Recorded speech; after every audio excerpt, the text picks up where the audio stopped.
அஸ்ஸலாமு அலைக்கும் வரஹ்மத்துல்லாஹி வபரகாத்துஹு. அல்ஹம்துலில்லாஹி ரப்பில் ஆலமீன். அல்லாஹும்ம ஸல்லி அலா சய்யிதினா முஹம்மதின் வ அலா ஆலி சய்யிதினா முஹம்மதின் வபாரிக் வஸல்லிம் அலைஹி. அல்லாஹ்வின் நல்லடியார்களே, தொப்புள் கொடி உறவுகளே, வாங்க இறை அரசியல் செய்வோம். வாருங்கள் இறை அரசியல் செய்வோம். இந்த மனித மனோ இச்சை அரசியல் நமக்கு வேண்டாம். இறை அரசியல் செய்தார்கள் நம்முடைய முன்னோர்கள். இந்த உலகம் அமைதியாக இருந்தது. இறைவனை பயந்தார்கள், இறை கட்டளைக்கு பயந்தார்கள். அரேபிய நாட்டிலிருந்து நம்முடைய முன்னோர்கள் உலகமெல்லாம் பரவி சென்றார்கள். அவர்கள் இறை அரசியல் செய்தார்கள். இறைவன் ஒருவனுக்கு பயந்தார்கள். அந்த இறைவனை கொண்டுதான் நாம் வாழ்ந்து கொண்டிருக்கிறோம் என்று உணர்ந்தார்கள். அந்த இறைவன் நாடு முழுது நம்மை மரணிக்கச் செய்கிறான் என்று புரிந்து கொண்டார்கள். வாழ்வில் ஏற்படுகின்ற லாபம் நஷ்டம் அனைத்தும் அவன் புறத்திலிருந்து ஏற்படுகிறது. மனிதனால் எதையும் ஏற்படுத்த முடியாது என்பதை உணர்ந்து புரிந்து அந்த இறை அரசியல் செய்தார்கள் நம்முடைய முன்னோர்கள். அதனால் இன்றும் வாழ்ந்து கொண்டிருக்கிறார்கள். இந்த இறை அரசியல் செய்யும் பொழுது யாரையும் வற்புறுத்தல் கிடையாது. யாரையும் இந்த இஸ்லாம் மார்க்கம், இறை அரசியல் மார்க்கம், இஸ்லாம் மார்க்கம் யாரையும் வற்புறுத்தவில்லை. உண்மையை சொன்னது. மற்றவர்கள் செய்கின்ற அதற்கு ஆதாரம் இல்லை என்று சொன்னது. இது கற்பனை என்று சொன்னது. இறைவன் ஒருவன் தான், அவன் ஈடு இணையற்றவன், அவன் நம்மோடு இருக்கிறான் என்கின்ற அந்த உண்மையை எடுத்து சொன்னது. ஏற்றுக்கொண்டவர்கள் இந்த இறை மார்க்கத்தை பயணித்தார்கள். சக மனிதர்களை ஒரு தாய் மக்களாக, ஆதம் ஹவ்வா என்று சொல்லக்கூடிய அந்த ஒரு தாய் தந்தையினுடைய சகோதரர்களாக சகோதரிகளாக பாவித்தார்கள். அங்கு வேறுபாடு இருக்கவில்லை. தொப்புள் உறவுகளாக அவர் நினைத்து வாழ்ந்தார்கள். இன்றும் வாழ்ந்து கொண்டிருக்கிறார்கள், என்றும் வாழ்ந்து கொண்டிருப்பார்கள். பாருங்கள், இறை அரசியல் செய்வோம். இந்த மனோ இச்சை அரசியல், இந்த மனித மனோ இச்சை அரசியல் நமக்கு வேண்டாம். இறைவன் அவன் நம்மை வாழ வைப்பவன், நம்மை எப்பொழுது மரணிக்க செய்வன் என்று தெரியாது. மரணமுள்ள இந்த வாழ்க்கை. அதனால் இந்த அற்பமான இந்த வாழ்வில் நாம் உண்மையான இறை அரசியல் செய்வோம்.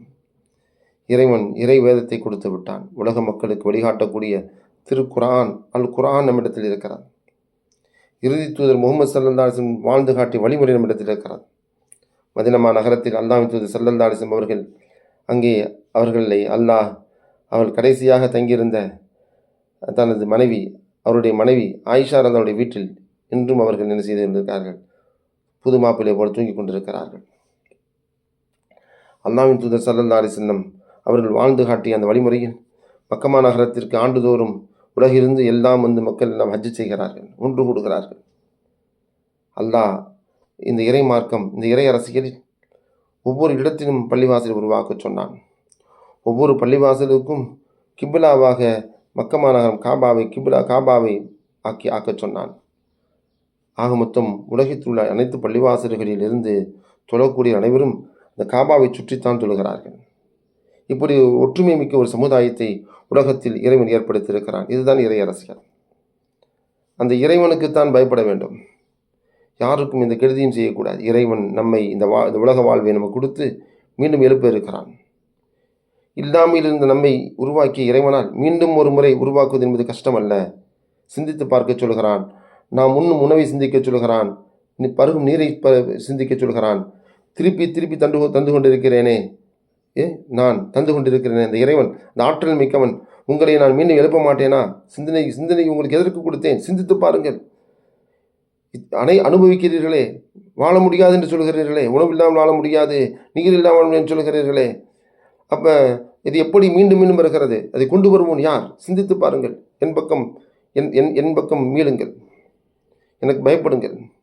நான் வழிகாட்ட சொன்ன அந்த இறை தூதர்கள், இறுதி தூதர் முகமது ஸல்லல்லாஹு அலைஹி வஸல்லம் வாழ்ந்து காட்டிய அந்த வழியில் முழுமையாக வாழ்ந்து காட்டுங்கள் என்று அல்லாஹ் இந்த உலக மக்களுக்கு வழிகாட்டி விட்டான். ஆகையால் அன்பான இஸ்லாமிய தலைவர்களே, குறிப்பாக தமிழகத்தில் இருக்கக்கூடிய இந்தியன் முஸ்லீம் லீக், மனிதநேய மக்கள் கட்சி, மஜக, SDPI போன்ற தலைவர்கள், இன்னும் அனைத்து அமைப்புகள் தனித்தனியாக இருக்கிறீர்கள். வேண்டாம், எல்லோரும் அவர்கள் இருந்து கொள்ளுங்கள், சேவை செய்யுங்கள். ஆனால் இறை அரசியல் செய்வோம்.